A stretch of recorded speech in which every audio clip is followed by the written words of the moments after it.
The Wii was a cute little underpowered piece of hardware that had a ton of games, and most of them were total garbage. So you may have missed out on more than a few. I am the Game Collector, and this is Second Opinion Games. And today I show you 10 awesome hidden gems for the Nintendo Wii.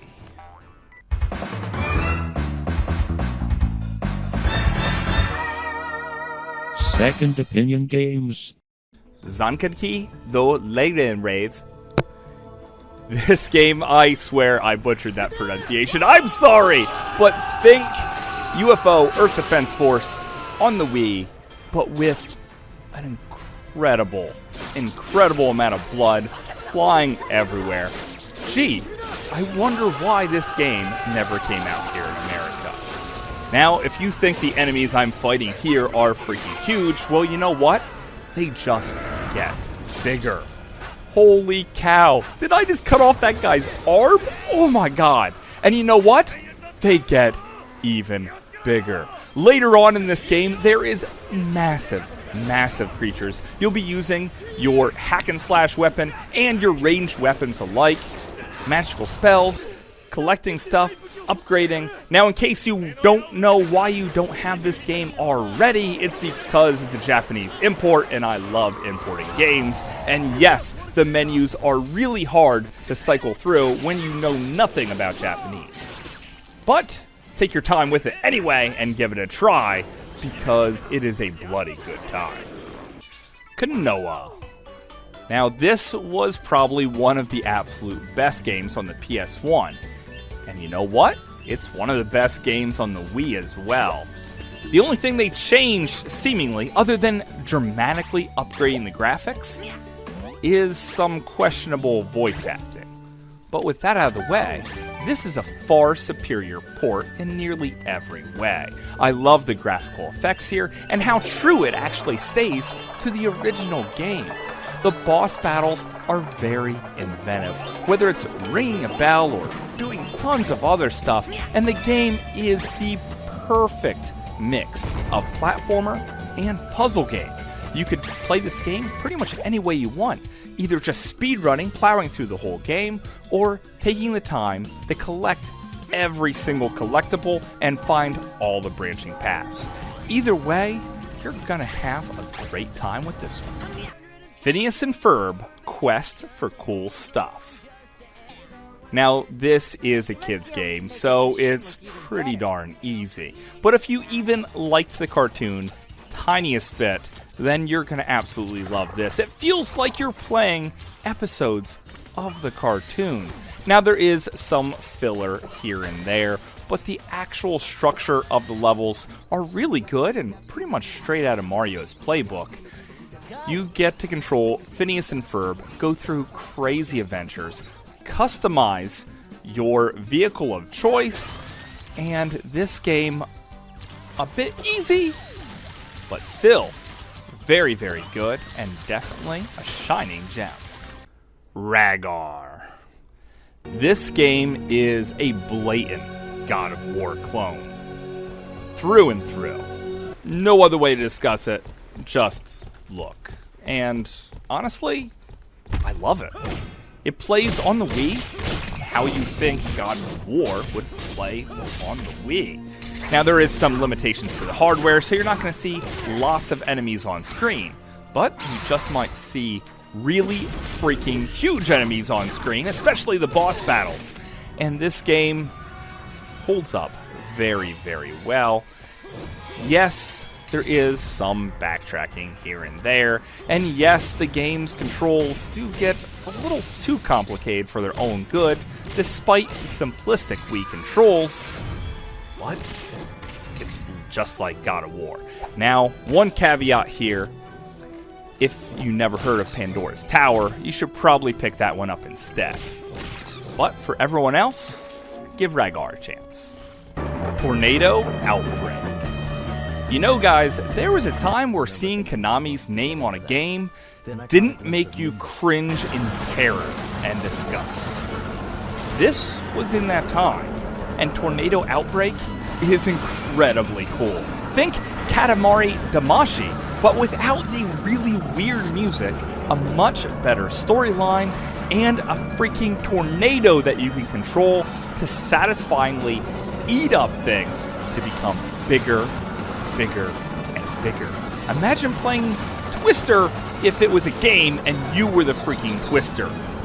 It's incredible. I love picking up the people and throwing them around, and maybe even tearing through a trailer park, fighting the military, and it is an incredible game from start to finish, and pretty much a must-have gem for the Wii. Transformers Prime. Do you love Optimus Prime's voice? Well, guess what? The original voice actor came back for this game because he loves cashing paychecks and because the game is super, super good. It is a run, gun, and transforming game. There is some waggle controls here, but they never get too much in the way. The game gives you reasons to transform and transform again just to break down shields. Fighting Megatron is incredible. The game's story is better than all of the recent movies by far, and this is a game that's an absolute must-have.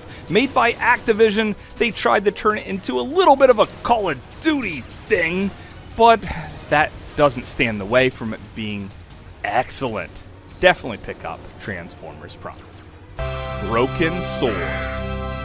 Let's slow things down a bit. Broken Sword is a beautifully drawn point-and-click adventure game for the Wii, which, believe it or not, the controls are very suited for it. It has some puzzle elements here and there, and the game looks and plays amazing.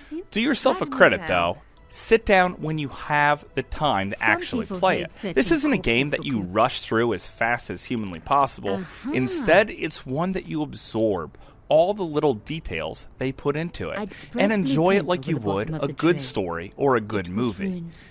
It is a fantastic adventure from start to finish, and I think if you just play it when you have time, you're absolutely gonna love it. 007 GoldenEye. Now, when I first heard about this game, I was super excited, and then it came out and I didn't buy it because it was a first-person shooter for the Wii. Why would I?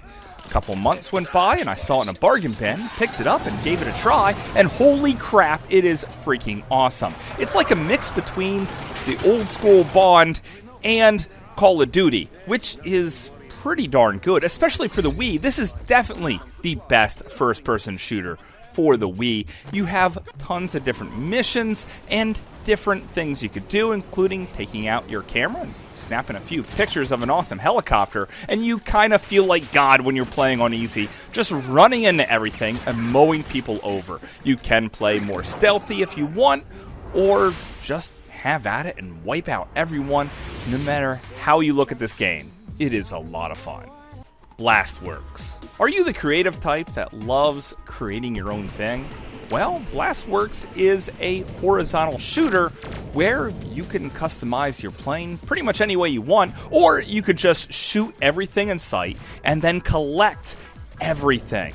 The gameplay is awesome and is very much like one of those bullet hell shooters of the past, only you could adjust it all the way down to easy to make it a game that you could pretty much breeze through and collect super huge devices to attach to your ship to make it ungodly huge. And it is really a lot of fun. Even if it's not super challenging, the fun here is seeing what you can create. And that is very interesting and unbelievably awesome. Driver Parallel Lines. Now, the Wii never got a Grand Theft Auto game, and I'm okay with that because what we did get was Driver. Probably the best Grand Theft Auto clone on the market, and I just love driving on the sidewalk, mowing over people. So much so that I rarely get any actual missions accomplished just because I like doing this. Now, you can actually do the missions in the game, and usually they're fetch quests or run to here, drive to there. Overall, it's just like Grand Theft Auto, and a lot of fun. So don't let the fact that it's on the Wii deter you at all. Did you like my list? Well, I hope you did. And if you're wondering what game I'm playing here, because it kind of looks like Mario, but you just can't figure it out which Mario it is, well, check out my very own Top 10 Hidden Gems on the Wii. It is probably the best list like it out there on YouTube, so please give it a try. Of course, that's just my opinion. Thanks for watching.